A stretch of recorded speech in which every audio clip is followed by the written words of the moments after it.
होतं. ॲक्च्युली आम्ही दोघी एकमेकांशी बोलायला थोडंसं बिचकत होतो, घाबरत होतो. मेन पॉइंट कदाचित राहून गेला सेशन में मैंने ये सीखा मीन्स हम जब हम दोनों के बीच में बातें हो रही थी हम टॉपिक से थोड़ा सा भटक गए थे. हाँ. हमारा वो अपनी फ्रेंड की जो प्रॉब्लम थी वो शेयर कर रही थी, इसीलिए उसके कारण हम जो टॉपिक था अपना छान होतं. मला म्हणजे बर्डन नाही वाटलं. म्हणजे होतं पहिले की काय करायचं, जाऊन कसं बोलेल काय, तर मग थोडंसं फ्री झाली मी.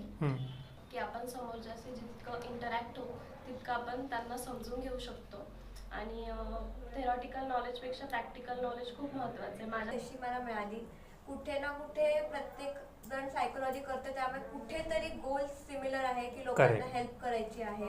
त्याच्यामुळे इथे जेव्हा यापुढे मी काहीही बोलेल एवढी खात्री आहे की कोणीही जज करणार नाही. माझ्या मला फार महत्त्वाची एक गोष्ट मी माझ्यासाठी शिकली आहे, ती म्हणजे मिररिंग.